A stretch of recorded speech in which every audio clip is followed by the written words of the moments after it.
Magandang araw po sa inyo lahat mga kababayan. Ako po si Banat Bay. Eto na nga, pakinggan na ho natin ang bagong pasabog ni Ungab. Pero bago ho yan, gusto natin pasalamatan siyempre si Boss Dada. Pumunta po talaga siya dyan sa Davao upang interviewin ng personal ang ating congressman na nagpasabog ng kawalangyaan, kabastusan at katarantaduhan sa Kamara. Palakpakan po natin yan si Congressman Ungab. At ngayon nga po, di ba alam naman po natin, nahulog sila sa patibong na blanco. Noong una, dininay. Tapos, nung after i-deny, biglang umamin pero naghugas kamay yung Malacanang at sinabing, wala kami, kung may sisiman kayo, hindi kami yun. Oh. At dahil doon, walang choice, itong si running congresswoman. Bakit kanyo running congresswoman? Kasi tumatakbo siya dun sa kanyang artista ban eh. Itong si Congresswoman Kimbo ay umami na rin. O, di ba? Wala na silang choice.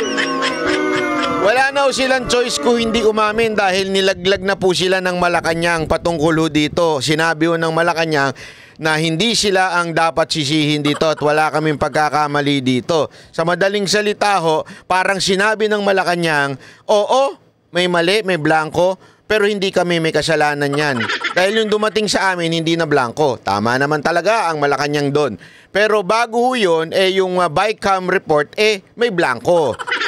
So ngayon, no choice na ho si Kimbo. Siyempre, siguro, tinuruan na siya nung kanyang among si speaker at sinabing, it's time for you to talk. Don't run to your artista ban. Eto, sabihin mo. So, ang sinabi naman niya, okay na yan. Alam na namin yan. Technical, technical staff na lang namin ang balang mag-fill up dyan. Eto ang problema, mga kababayan. Sumagot si Kimbo nang hindi nag-aaral. Di ba? Sumagot si Kimbo nang walang kaalam-alam. Yan tuloy, nasabon siya ng mga veteranong senador na tulad ni Senator Tito Soto at ni dating Senator Lacson na bawal po yun. Hindi pwede iba ang maglagay dyan. Even if kahit alam nyo na kung ilalagay dyan, ituturo nyo, hindi pwede yun. Dapat to kayo mismo. Dapat yung mismong komite, di ba, ang mag-aayos niya. Kaya nga kayo may BICAM eh. Tapos biglang kung ano ilalagay nyo dyan, pambihira naman kayo. Eto na nga, at dahil po dyan, eto na, si Attorney Vic at saka si Ungab ay nagdemanda sa Supreme Court. Pero wag ka, meron akong nalaman. Kaganina lang. Wag ka, may nalaman ako. Press na press mula sa bakery. May nalaman ako. Mamaya ako sasabihin sa inyo sa bandang gitna, bandang ending. Hindi ko alam, hindi ko maano, basta panoorin nyo hanggang buo tong video para maintindihan ninyo talaga. Ilalabas ko bigla, isisingit ko yung nalaman ko na yan. Di ba? Pero pakinggan muna natin si Ungab.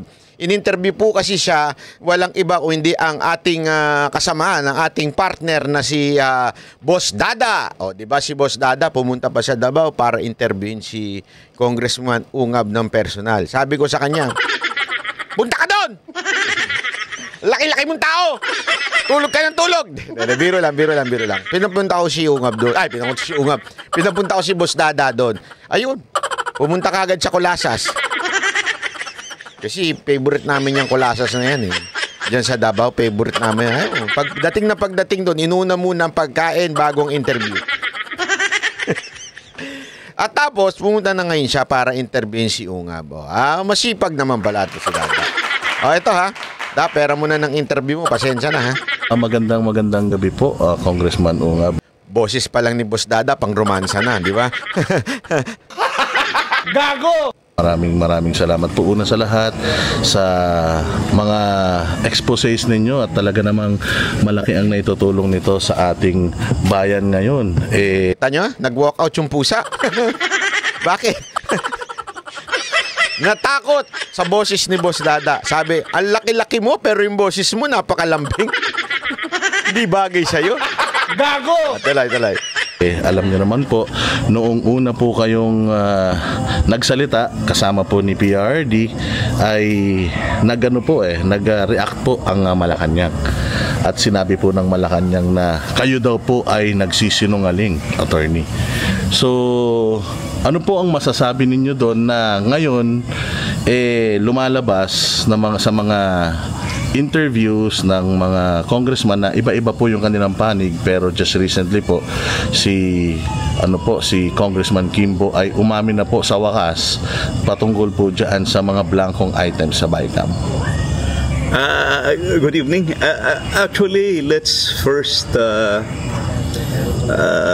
address yung comments ni E.S.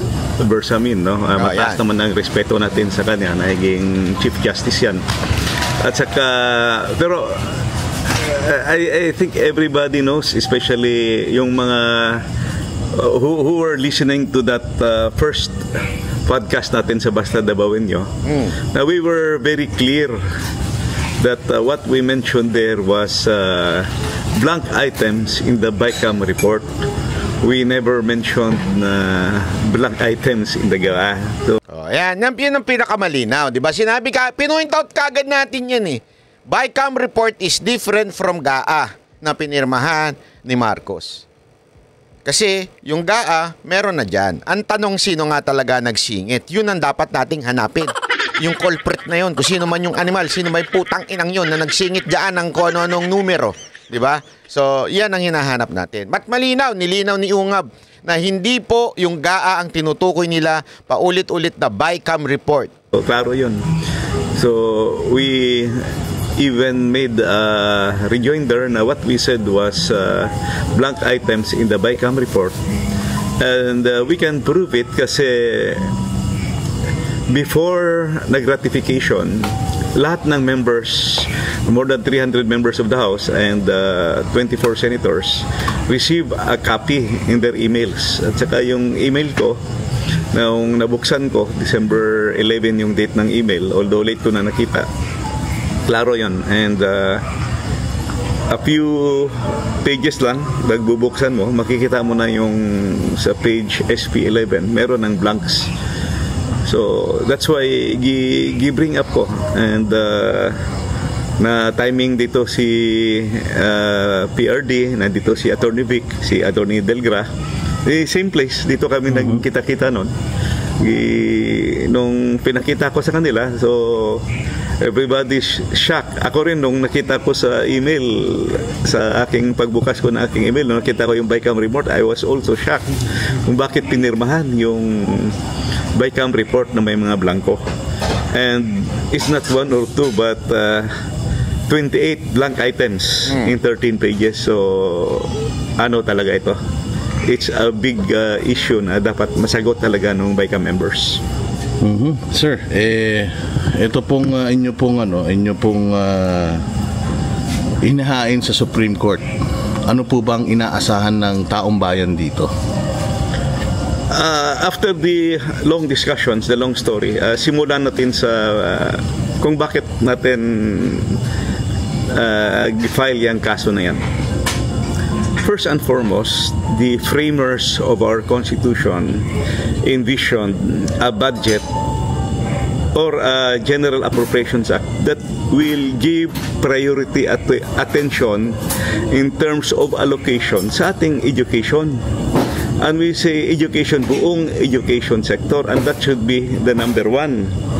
And hindi lang framers of our Constitution, I think it is but proper and fitting for each one of us na dapat education talaga tayo mag-concentrate, because we are not born equal. May mga anak ng mayaman, may mga anak ng may mga pobre, lalo na dito sa amin sa Mindanao, maraming mga anong tawag naman yan, isang kahig, isang tuka, no? The only chance for us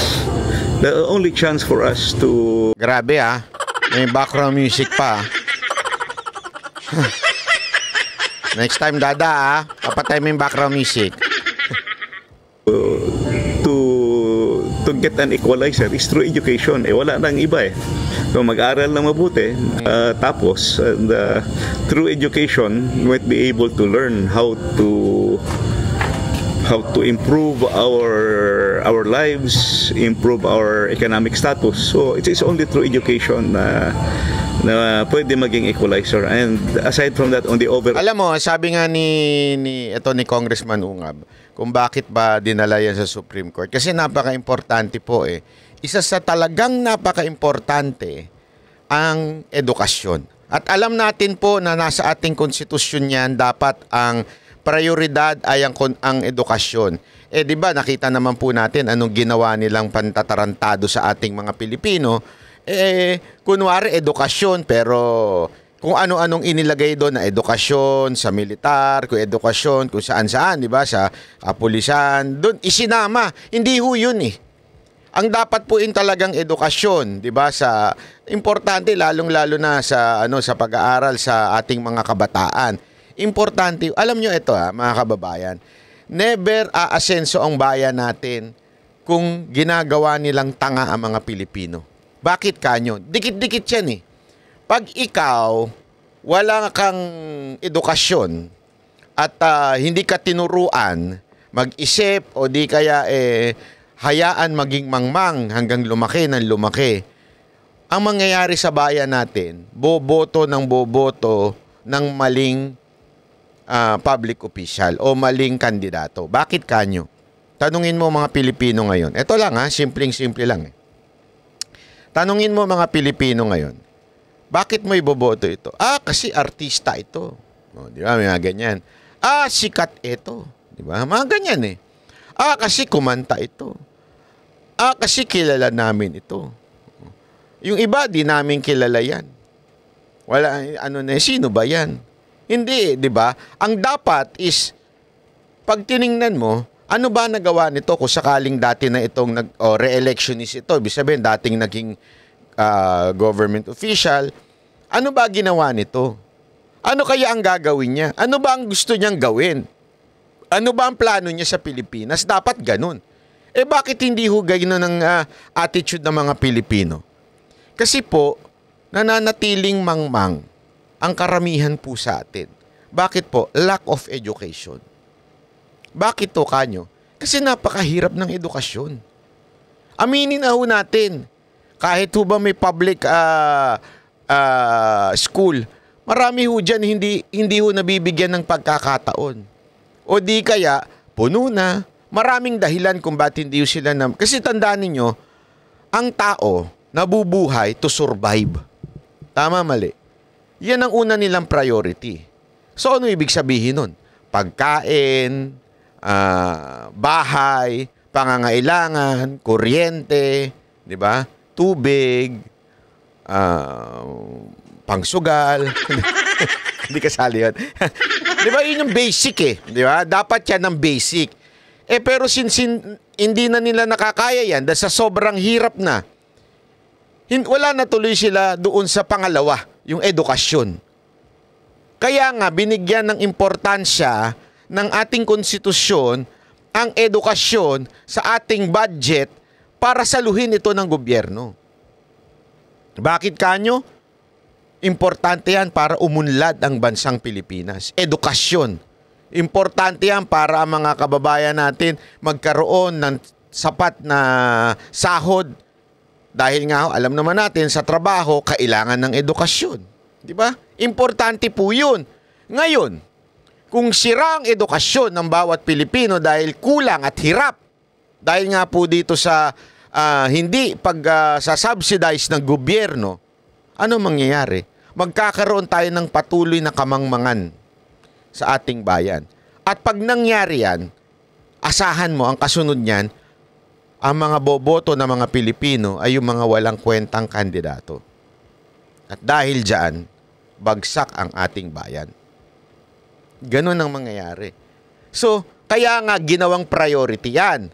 Ngayon, dahil sa mas priority ng nakaupo, mabigyan ng ayuda, mabigyan ng AKAP, mabigyan ng AYEX, mabigyan ng limos ang mga kababayan natin upang sila ay maboto uli. Hindi importante sa kanila ang umasenso ang buhay ng bawat Pilipino.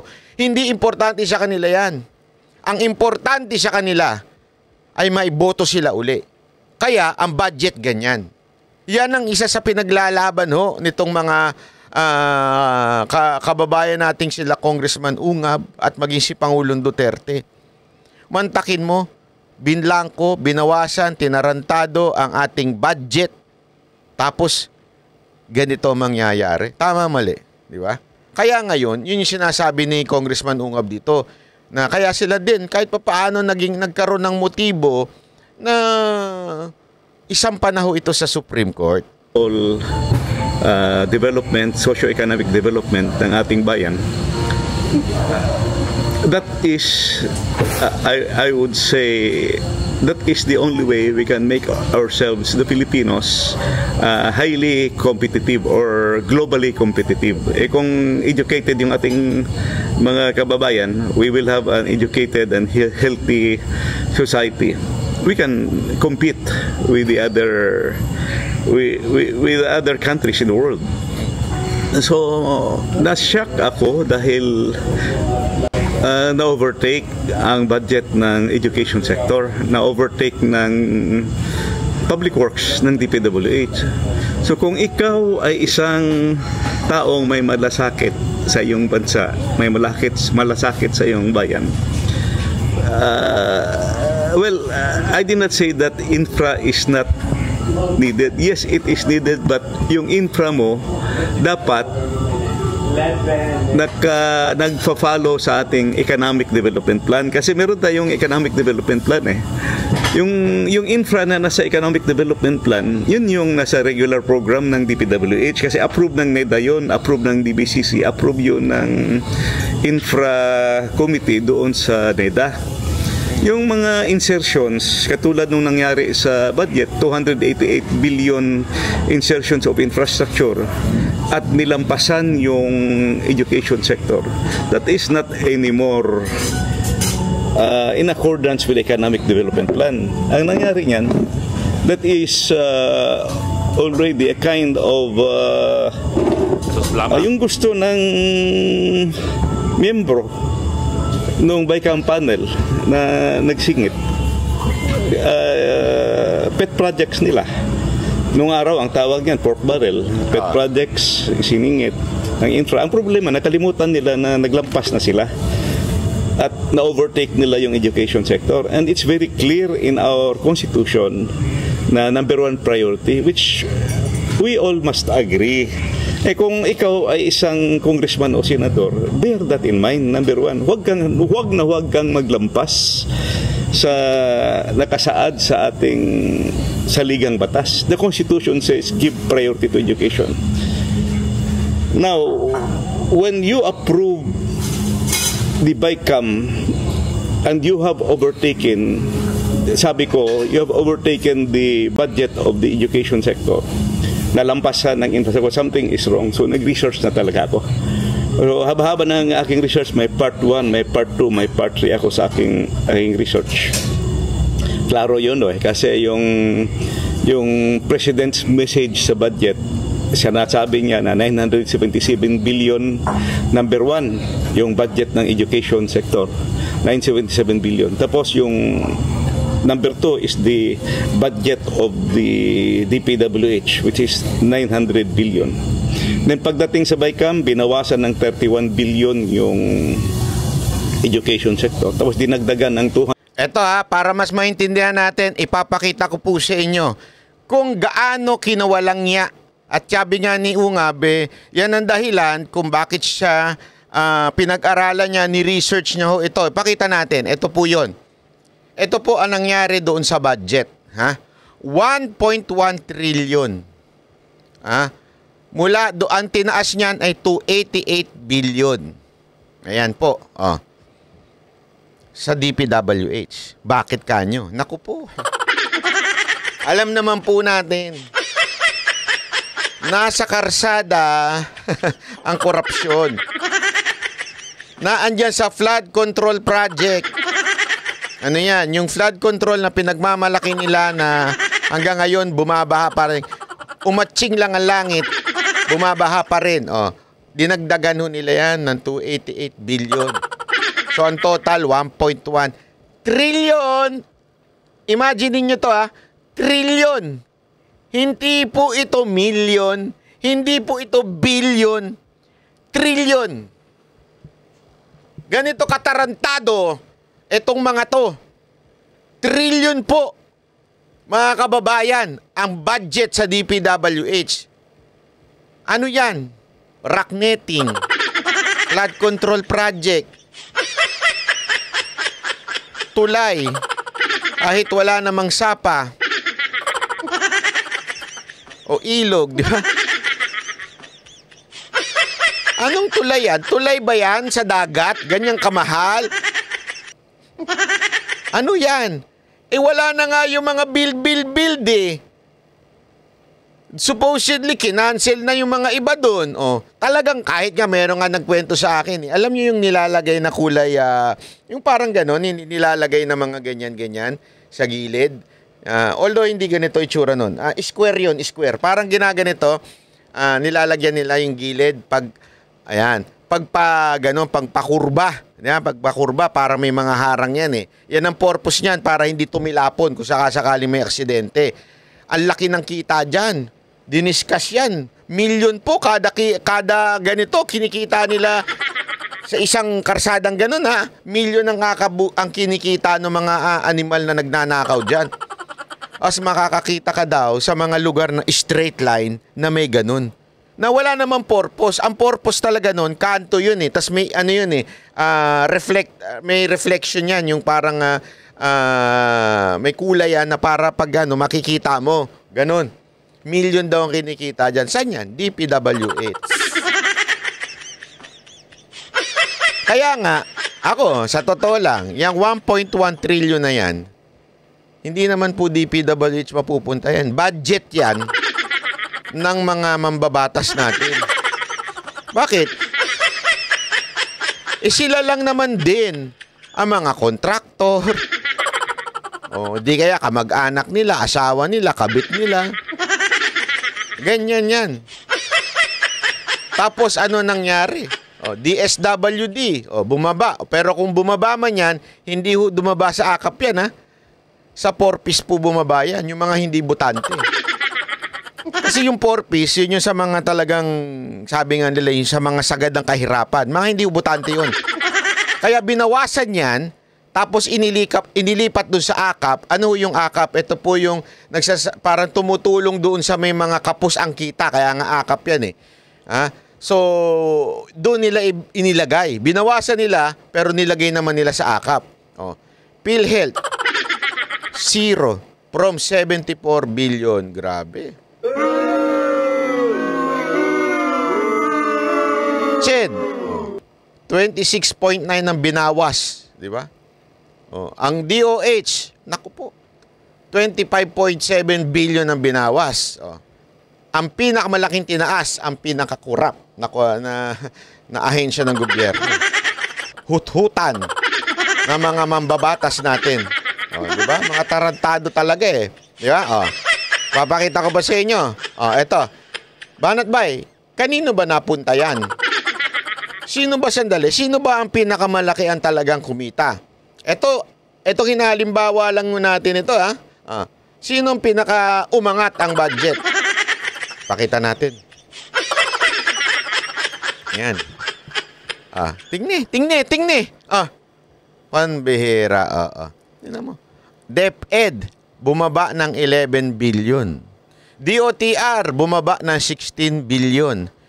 DOLE, bumaba ng 18 billion. Department of Agriculture, akala ko ba ang priority food security? Naghihirap ng bawat Pilipino sa pagkain, sa pagpibili. Hindi pa natin susuportahan yung mga farmers natin. Okay. Para mag-import nga naman. Pag nag-import, may kikita. Di ba? Di ba? Gago! Ano mga tumaas? Office of the President.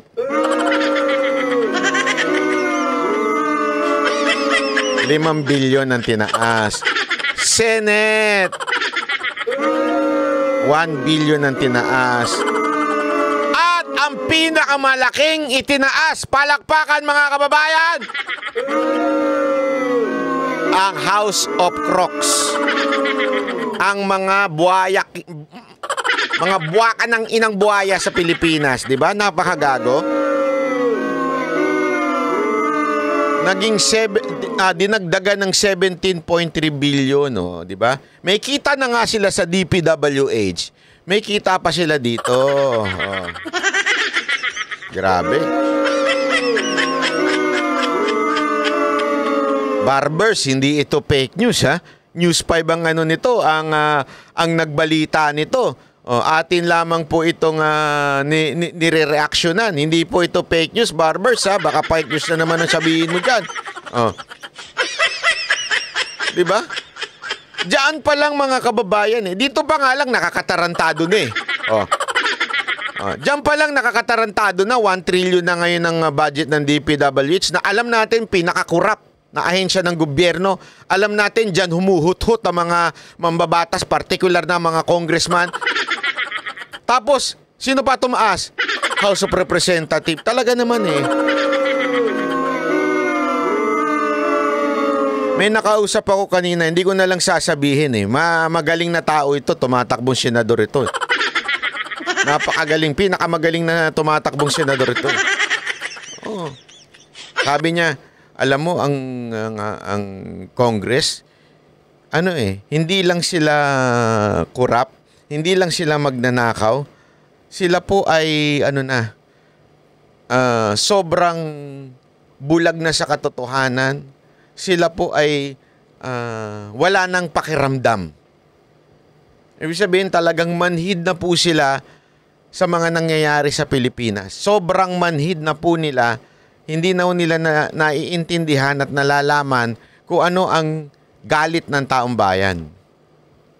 May nabanggit pa nga siya eh. Ang pangyayari ngayon sa Pilipinas parang pigsa.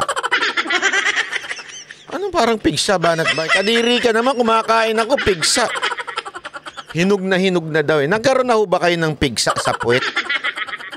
Hindi ko maintindihan bakit yung pigsa talaga pwesto sa puwet, ano? Pwede naman dito, pwede naman dito. Bakit sa puwet talaga? Yung pigsang hinog na, yung meron na kang pag tiningnan mo may mata na. Ganun na daw ang itsura ng ating bayan. Ha? Konting tapik mo na lang dyan sa pigsa, sasabog na talaga. Sa tindi daw ng ginawa nila sa budget, sa GAA na to, konting-konti na lang sasabog na. Ang inaantay na lang talaga ay merong pinunong mamumuno sa kaayusan ng ating bayan. Hindi ko alam kung saan niya nakuha yun, pero yun ang kanyang ano. Ano sa tingin ninyo? Totoo ba yung sinasabi niyang hinog na talaga? Talagang, kasi sabi ko, bakit naman mo masasabing hinog na hinog? Kasi, ubus na ang pera ng ating, kaya nga, tingnan nyo, ibinebenta na yung mga gold reserve natin. Inilalabas na. As in, wala na, mga kababayan. Kaya nga ako nagtatanong sa inyo, mamamayang Pilipino. Hanggang kailan kayo tatahimik? Hanggang kailan kayo magsasabing okay lang yan? Everything is okay. Ubus na ho tayo, sagad na ho tayo, wala na ho tayong pera. Tad-tad na ho tayo ng utang. Ubus na ang kaba ng bayan. Inubos na. Nino? Gago! Ng mga buhaya sa kamera. Inubos na po nila. Wala na ho. Wala nang natira. Ano? Tatahimik pa rin po ba tayo? Hindi po ba tayo magsasalita? Sasang-ayon lang po ba tayo kasi busy tayo? Dahil may trabaho tayo? Nananawagan tayo sa mga public servant. It's time for you to talk. Ubus na tayo. This is no longer a fight between Duterte and the Marcoses o Duterte and the Romualdez. This is a fight of every Filipino. So sana, those entity, those group that should protect us from the Constitution, parang awa nyo na. It's time. It's time to speak up. It's time to do something legally bound by our Constitution. Galaw na po tayo. Ubus na po tayo. Hanggang kailan kayo mananahimik? Ituloy natin na sinasabi ni Ungab. 188 billion ang budget ng DPWH. So, simple arithmetic, simple mathematics, nahabol talaga. So yun, pinag-aralan ko. And while I was studying, nakita ko na yung mga black items. So after discussing this with the lawyers, and alam naman natin that these are not mere typographical errors. Blanco 28 blank items. Hindi mo pwedeng basta-bastang ma-disregard yan at sabihin blanco. No, it's not. May mali talaga. Highly questionable at pinirmahan At hindi lang pinirmahan, ratified ng dalawang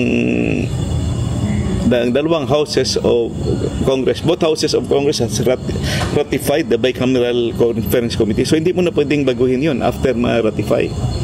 So yun na nga ang question, kung bakit pagdating doon sa GAA, kompleto na. Ang aming tinatanong ay bakit sa bicameral report. So we found that a very highly questionable issue. Kaya we had the lawyers study it and made the legal research. Ano ang mga existing mga jurisprudence, legal basis. So we all decided na dapat magpasa na talaga at isampa na ito sa Supreme Court.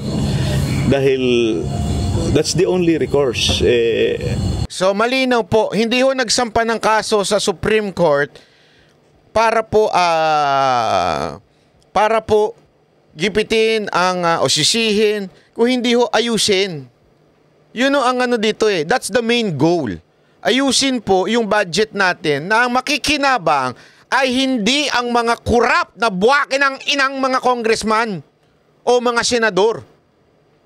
Ang dapat makikinabang ng ating budget ay mamamayang Pilipino. Food security, education. Di ba ho? Nawala na ho sa atin yung sinabi ni Jose Rizal. Nung tinatanong siya kung bakit hindi ka ba sasama sa revolusyon, anong sabi sa kanya? Ang talagang revolusyon ay edukasyon. Pag tayo ay edukado, diyan natin maaangat ang ating bayan. Napaka-importante niyan. Pero yan ang nilapastangan nitong mga magnanakaw na mga congressman natin at para ho sila ay iboto uli. At syempre makapagbulsa para sa kanilang pamilya. Hindi ho ba kayo nahihiya ang pinapakain ninyo sa mga pakabit ninyo tsaka mga pamilya ninyo ay pera namin? Pera ng mga mamamayang Pilipino?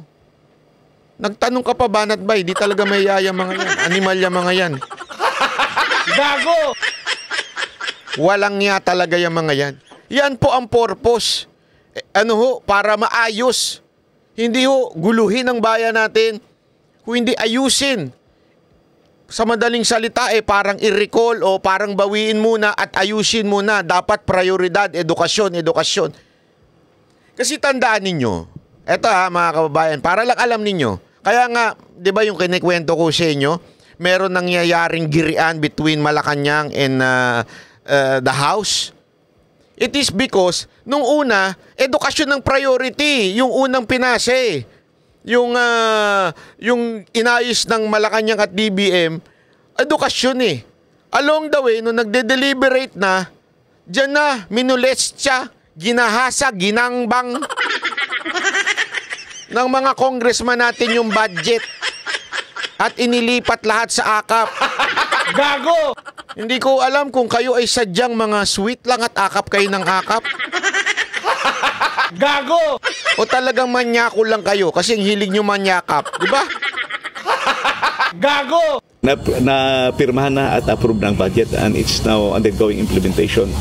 So the only way na ma-correct ito is to go to the Supreme Court and request the Supreme Court to declare it invalid and unconstitutional. So that's the real reason. Yan ang pinaka-reason. At isa pang maganda dito, ganyan kaseryoso itong mga to, si Ungab at saka si Atty. Vic at saka si Pangulong Duterte. Mamaya yung kay Pangulong Duterte, may sasabihin ako sa inyo. Surprise attack yan. Kung bakit kami nag-file. Well, Congressman Ungab, kayo po ay nagsilbi bilang dating appropriations chair o chairman noong panahon ni Pinoy at ni PRD. Noon po bang mga panahon na yon nangyayari po ito or nangyari na po itong mga blankong mga items na ito? Never na nangyari. Meron nga yung isang secretary ba yun, Yusek o ASEC ng DBM nagsasabi na normal daw yun na left blank. No, it never happened kasi yung ASEC na yun. Kaibigan pa naman dati yun. Nakala ko pa naman totoong mapakabayan yun.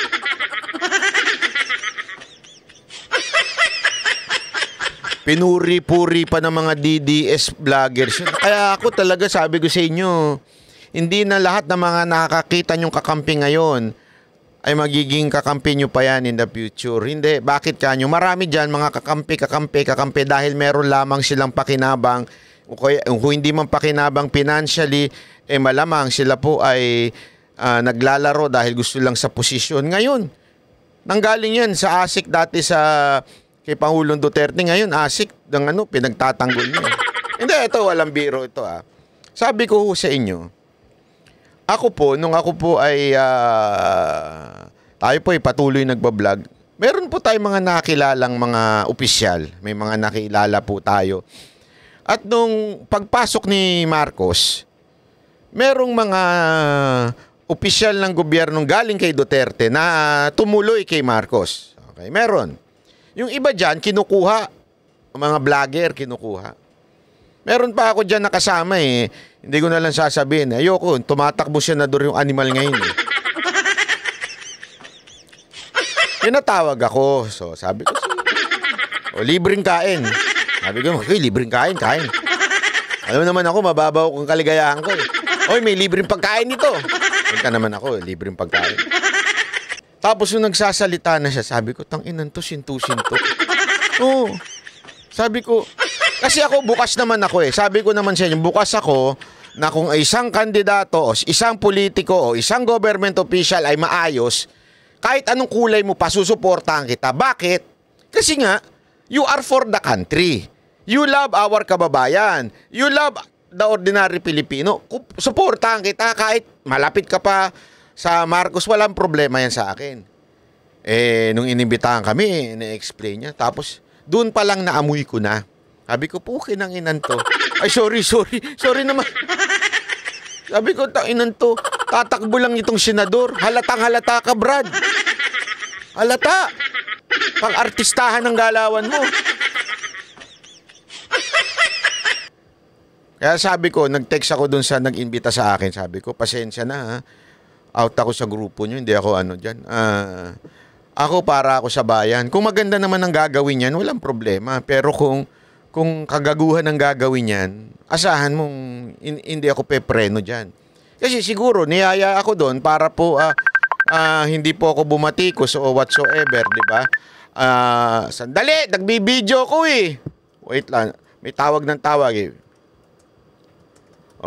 Di ba sa totoo lang, ako po ay walang problemang tumulong sa akin kung ikaw naman ay para sa bayan. Pero kung may pangarap ka lang, kaya ka mo gustong tulungan kita, sorry, out ako dyan. Kasi nga po, may mga ganyan Yung, alam mo yun, itong isang ASIC na ito, grabe. Talaga eto na, di ba? Eto na po yung kanyang,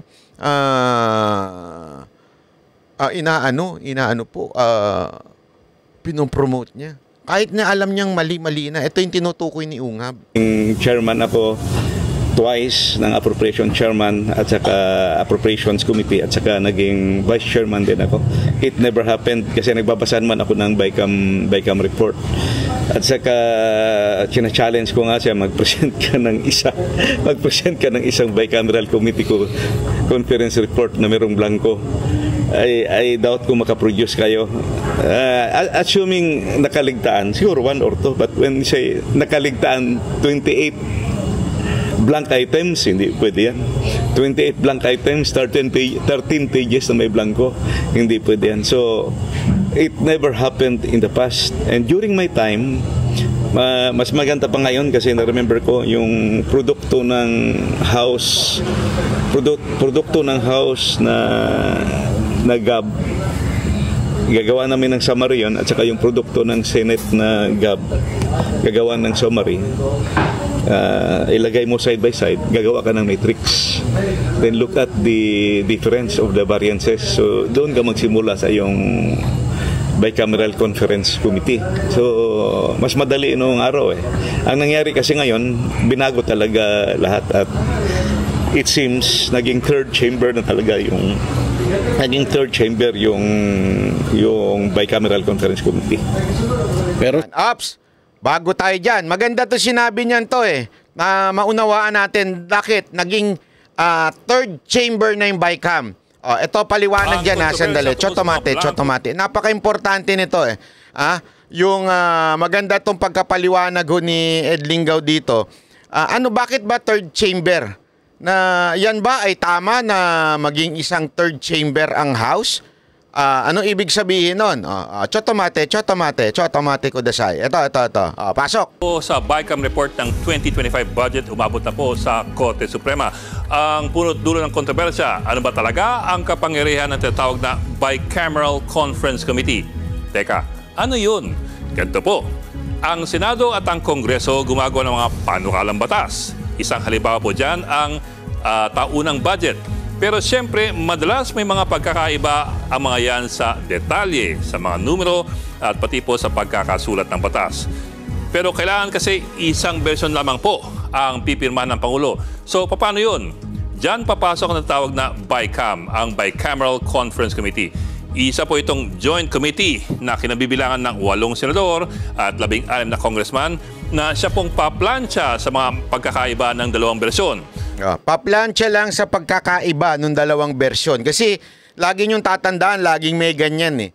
Pag gumagawa ng batas, may bersyon ng Senate, may bersyon ng Kamara, tapos aayusin ngayon yun sa BICAM. Ibig sabihin, sisiguraduhin na hindi sila mag-aaway, sisiguraduhin na nagko-compromise sila sa isa't isa, at they would fix it. Yun ang BICAM. Tuloy natin. Kumbaga, trabaho po nito na i-reconcile o kaya pag-isahin yung mga nagkakaibang detalye o wika sa bersyon ng Senado at ng Kongreso. Sa teorya, ang bersyon na gagawin ng BICAM ay ang final version na aprubahan ng Senado at Kongreso para po pirmahan ng Pangulo. Pero ang totoo po niyan, kung merong Senado at merong mababang kapulungan, ang BICAM ang parang nagiging pangatlong Kongreso na minsan ay may sariling pag-iisip at merong sariling mundo. Bakit po? Nahilig na rin po kasi ang BICAM na magpasok ng sarili nitong mga insertions. Yan. Diyan nakakaproblema sa insertions. Diba? Sinisingit, ika nga. Alam mo naman ng mga singit sa buhay. Delicates yan. Na hindi naman pinagtatalunan ng dalawang chamber. Isang malaking halimbawa po riyan ang ating national budget ng 2025. 288 billion pesos ang dinagdag ng BICAM sa budget ng DPWH. Wala po yan sa original na mga bersyon ng Kongreso o ng Senado, kaya hindi po siya pwedeng tawaging reconciliation. Samantalang bilyon-bilyon ang tinanggal sa mga budget ng DepEd, DOH, DOLE at kung ano-ano pa. Wala rin po yan sa mga bersyon ng Senado o ng Kongreso. Dinagdagan din ang mga budget ng Kongreso, Senado at ng Malacanang. Noong 2023 naman, higit dinoble naman ng BICAM ang unprogrammed funds ng gobyerno mula 281 billion ginawang 731 billion pesos. Nako. Saan galing ang otoridad ng makapangyarihang BICAM? Yun. Unprogrammed funds. Alam na ho natin ibig sabihin yan. Unprogrammed. Pag sinabi mong unprogrammed, eto po ay diyan pinagmumulan ng bulsahan. Isipin mo, magpapasa ka ng budget na unprogram, wala pang patutunguhan, sa tingin mo saan pupunta yun? Tanga na lang ang magsasabing, hindi! Para yun sa programa ng mga proyekto sa ating bayan. Gago na lang siguro magsasabi nun eh. 731 billion. Kung tutusin po, baka questionable pa nga ang existence ng BICAM. Yun. Bakit po? Bakit? Sa Eto, maganda tong paliwanag niyan to. Article 6, Section 26 ng 1987 Constitution, ito po ang proseso ng Konstitusyon to ha. Tandaan natin, yan o ang pinaka-backbone. Sabi nga ng mga abogado, skeleton yan. Ano ibig mo sabihin, Banat Bay? Lahat ng gagawing amendments sa Kamara, di ba? Ang tawag sa kanila, lawmakers, sa Kamara at sa senators, gagawa sila ng batas o di kaya mag-aayos sila ng batas. Pero ang pinaka-backbone, sa madaling salita, yung sa mathematics, denomination, hindi pwedeng magalaw yan. Yan po ay pinaka-structure ng bahay. Ika nga, backbone. Yeah, structure yan ng bahay. Ngayon, lahat ng gagawin mo, kailangan naaayon doon. Kunwari, yung structure ng bahay mo pang 3 floor lang. Wow, bahay 3 floor. 3 floor lang. Hindi mo pwedeng dagdagan niya ng pang-4, pang-5, pang-7. Hindi pwede. O di kaya sosobrahan mo. May backbone, ika nga. Yun ang konstitusyon. Ibig sabihin, diyan ho talaga ang kapitan yan. Pag ngayon, lumagpas o na iba doon sa backbone, unconstitutional yan. Hindi na po yan na dapat. Bawal na po yan sa batas.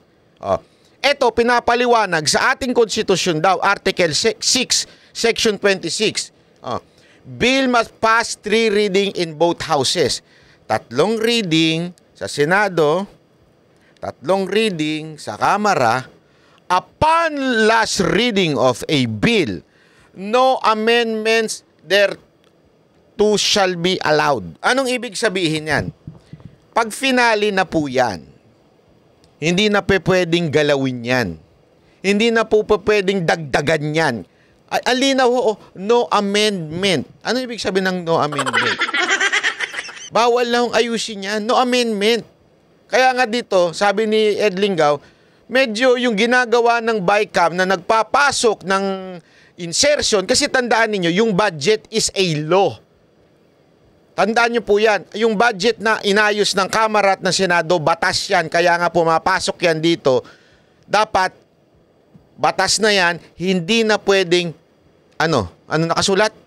I-amend. Madaling salita, hindi na pwedeng baguhin. Sa madaling salita, hindi pwede mga insertion. Hindi na pwede nilang ayusin yung pinag-usapan ng 2 houses. Yun ang sinasabi dito. Pero ang BICAM, anak ng animal. Tawa ng batas. Ang lahat po ng panukala kailangan dumaan sa 3 readings sa Kongreso at Senado. First, second, and third reading. Pero ito po, nakasaad din sa Section 26 ng Konstitusyon na upon the last reading, yung third and final reading ng bill, no amendment thereto shall be allowed. No amendment shall be allowed. Kung gayon, saan papasok ang trabaho ng BICAM? At bakit pwede nitong amyendahan o kalikutin ng panukala matapos ng third and final reading? Kung tutusin, ang BICAM kasi na hindi man lang nababanggit sa konstitusyon o sa kahit anong batas. Katunayan po, isa sa mga panukala ng Consultative Commission ni dating Pangulong Duterte noong 2018 ang magdagdag ng isang probisyon sa konstitusyon para lamang kilalanin na meron ngang BICAM committee ang Kongreso. Yon. Kita mo, kahit nung panahon ni Duterte nasilip niya na yan eh. Anong batas ang nagki-create sa BICAM? Wala. O dapat ipasok yun sa konstitusyon kung walang batas na ganun. Di ba? Kasi kung may purpose man ng BICAM mo, dapat ayusin lang yung kompromiso. Ibig sabihin, yung bang pinagkaiba ng version ng House at pinagkaiba ng Senate, alam mo yun, i-compromise. Hindi baguhin i-compromise. Sa madaling salita, magkasundo tayo. Ito ay lang natin ito. Kung sinasabi mo dito, 3 years, dito, 4 years, o baka naman pwede na nating pag-usapan na 4 years na lang. Kasi, anyway, konti na lang naman. Ito, 3 years na lang. Compromise ika nga. Diba? Coordination. Hindi mo babaguhin yung mismong, hindi, wala na, hindi na yan, hindi yan ikukulong. Hindi mo na pwedeng ganunin.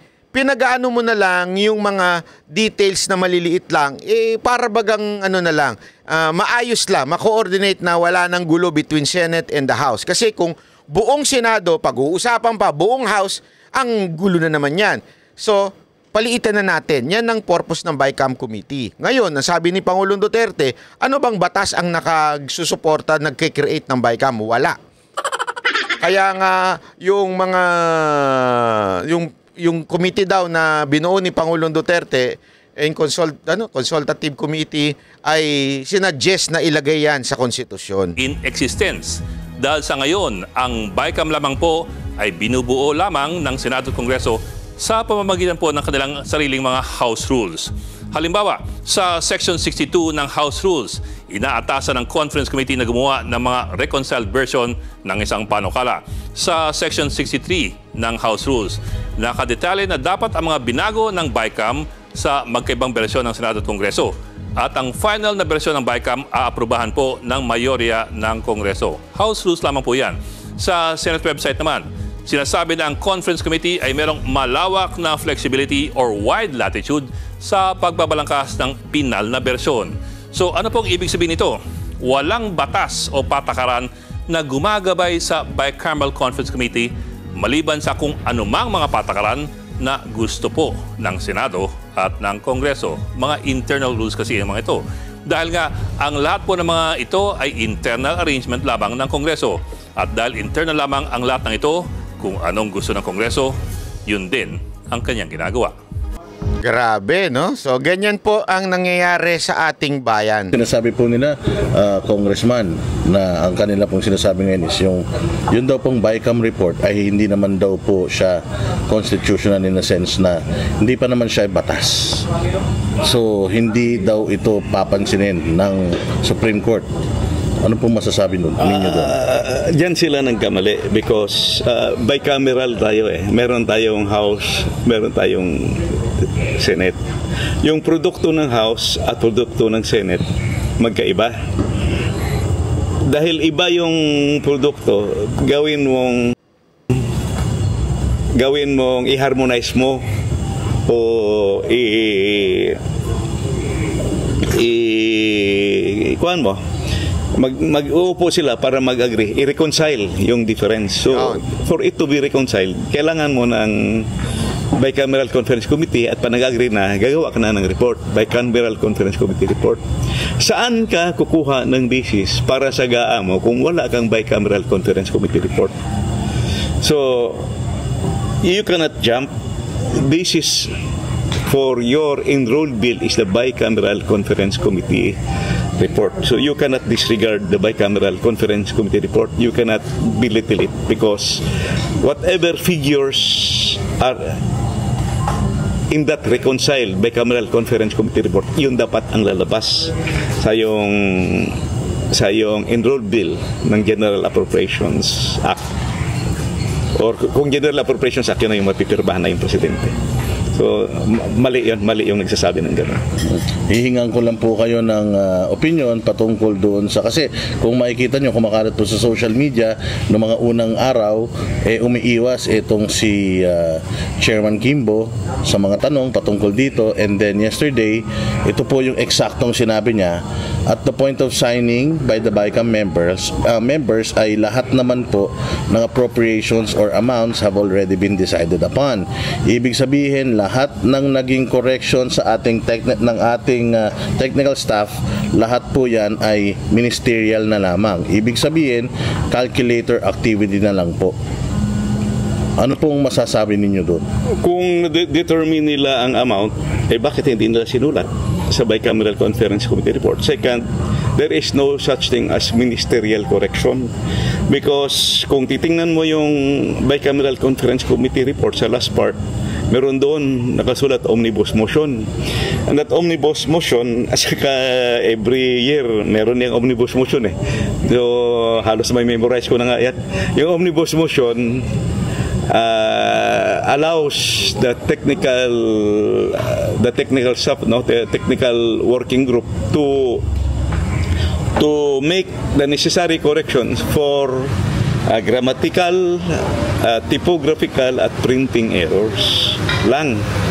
You cannot fill in the blanks because that is not grammatical error, that is not typographical error. Malinaw kasi yung sinasabi ni Kimbo na grammatical error, blah blah blah, o kaya siguro yung typo error, yung gano'n, di ba? Typo error na mali. Alang ibig sabihin po nun, alam naman natin, grammatical error, mali ang grammar. Di ba? Kaya nga grammatical, hindi mo pwedeng sabihin, grammatical error yan. Anong grammatical error? Wala ngang sentence. Pangalawa, yung typo, hindi mo pwedeng sasabihin na typo error yan kung wala naman nakatype. I mean, walang nakasulat. Tama, mali. Di ba? Kaya nga typo eh. Ibig sabihin, may nakasulat, nagkamali lang, di ba? Pag sinabi mong typo, typo lang yan, naiba lang. Kasi siguro dahil sa, minsan yung cellphone, di ba, may autocorrect. Typo lang yan, minsan na ganon. Typo error yun. Pero may nakalagay, may nakasulat. Ito, blanco eh. So yung palusot ni Kimbo, para lalo siyang nagmukhang, ay na lang magsulat dyan sa baba ko, ano yun? It's not a printing error. Yung blank mo, possible pa nga equivalent to 0 yun eh. Yung i-reflect mo doon. But when you change it, that is not anymore typographical error.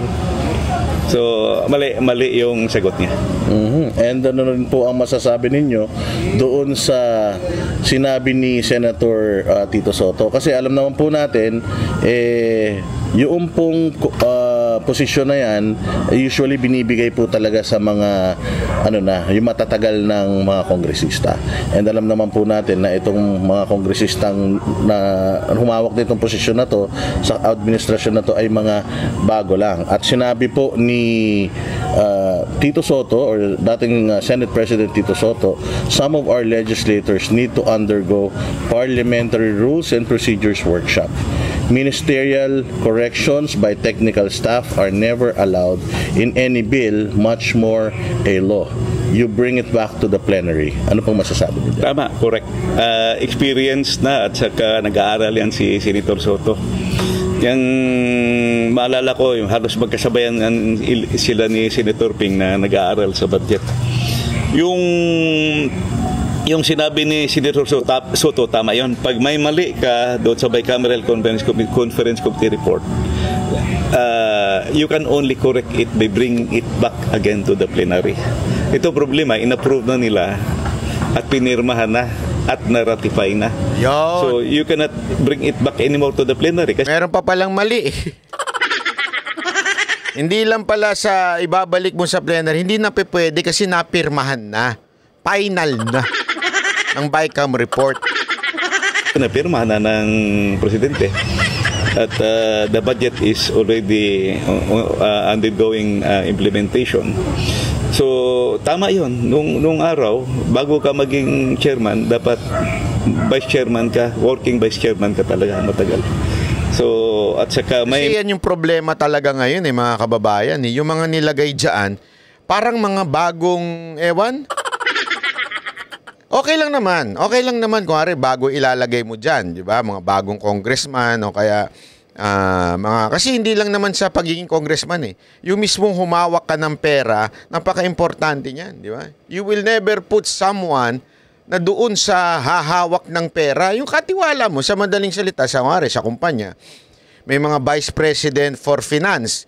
Hindi mo ilalagay dyan yung alam mong bagong salta lang o walang alam sa pera, di ba? O magnanakaw. O hindi ka maglalagay dyan. Tama, mali. Di ba? Wala ko sinasabing may magnanakaw na nilagay. Sinasabi lang po natin, hindi ka pwedeng maglagay ng kung sino-sino dyan. Dapat ang ilagay mo dyan talagang may alam. Pambihira. Ang nilagay mo, pasyonista na palingke. Tapos nung tinanong, mali-mali.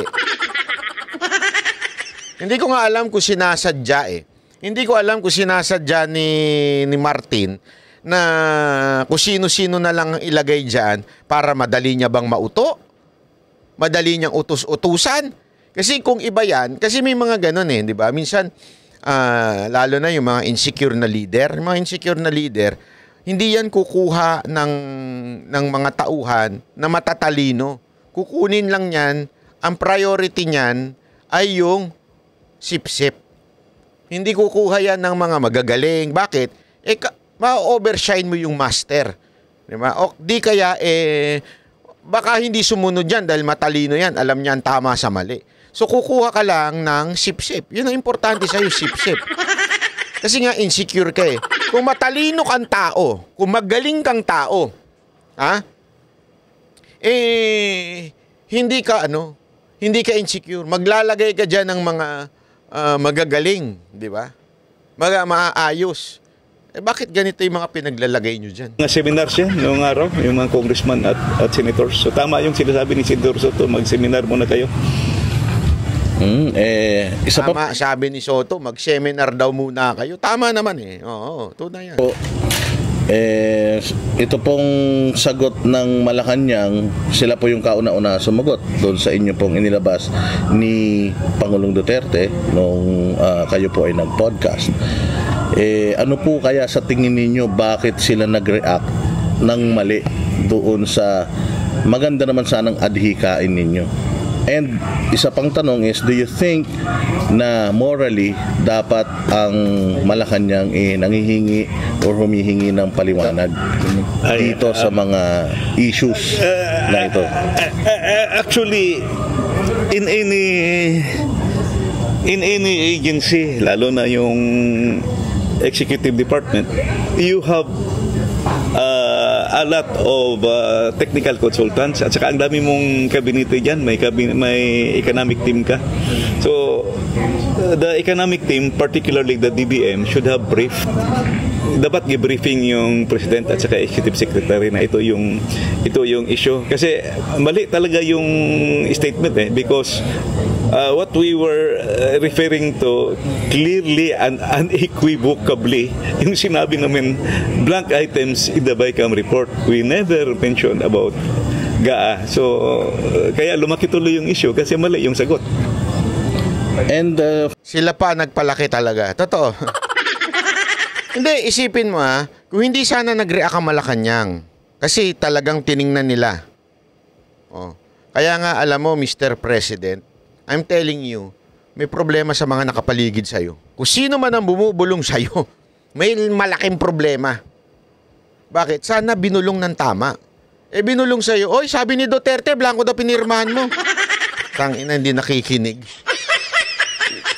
Dahil sa pagsagot ng presidente, lalong lumaki yung issue. Ngayon, lalong nadiin yung kamera. Bakit? Mismong Office of the President na ang umamin. Basta hindi kami may kasalanan dyan. Hindi kami dapat sisihin dyan. So, ibig sabihin, kesa na sana, hindi kayo umiimik. Di naman kayong pinatutukuyan. Ang sagot nyo, BICAM report yun. Ang tanongin nyo, kamera, hindi kami.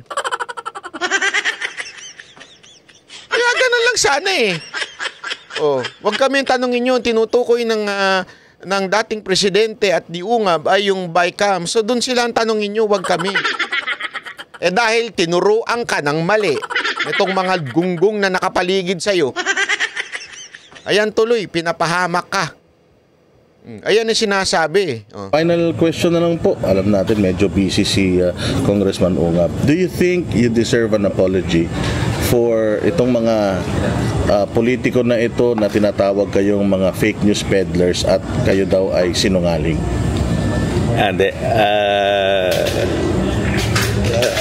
Actually, alam naman nila yun from the start. Alam nila yun. Nagsasabi ng sinungaling. Alam nila yun. Hindi naman bobo mga yan. Alam nila. Some of them are really nahiya lang talaga sila magsabi na nagkamali sila. At dalawa lang nagkamali or tanga sila. Okay, final message na naman po kung sa mga Pilipino ngayon na talagang nakaabang dito sa issues na ito, kasi alam naman natin ang dami nilang mga pinapuputok ngayon ng mga problema para maging smokescreen. Ano po ang inyong masasabi sa mga Pilipino? Sa aking mga kababayan, there are two basic items according to the late Singaporean Prime Minister Lee Kuan Yew. Key to development, education, and good governance. yung education natin pinabayaan dito sa budget. Education should be number one. Wag nating pabayaan ang edukasyon because that is the future of our country. That's the equalizer between the rich of the poor, between poverty and wealth. Yun. That will also help us become globally competitive. Two, good governance. Agree. Without good governance, never dream, never of hope na tayo ay makaabot ba ng, I would say, highly developed country or developed country. Why? Because looking back after the World War II, we were number 2 to Japan. We almost have in the same rank. We were in the lower grade of Japan, lower rank of Japan. Years that followed, patras tayo ng matras. Nahabol na nga tayo ng last na nakahabol sa atin yung Vietnam in the 90s. Huwag nating hintayin pa na mahabol pa tayo ng Cambodia at ng Bangladesh. Alam nyo, napaka-importante po nito ha. Napaka-importante po ito. Kasi alam nyo, pabagsak na ang Pilipinas. Talagang bumubulusok na tayo pababa. Dahil edukasyon. Pangalawa, ubus na pera natin, ubus na pondo natin. Pangit na governance. Ano mangyayari sa bayan natin? Hanggang kailan ho tayo? Kayong mga nakikinig at nanonood dito, alam nyo kung sino yung pinatutukuyan ko. Kayo, ikaw. Mga tropa natin dyan. Hanggang kailan kayo papayag na ubusin ng mga politiko ang ating pera? Hanggang kailan kayo papayag? At tapos pag kami problema kayo sa mga anak ninyo, may sakit kayo, hihingi na lang kayo. Paano to? Palakasan system na lang. Kung may kakilala ka, tutulungan ka. Pag wala, babay ka na. Tama, mali. Kawawa na yung bayan natin. Isipin nyo ho yan. Mga sir, mga ma'am. Sir, ma'am. Kailangan na kayong magsalita. Kailangan na kayong gumalaw at ipaglaban ang ating konstitusyon. Di ba ho?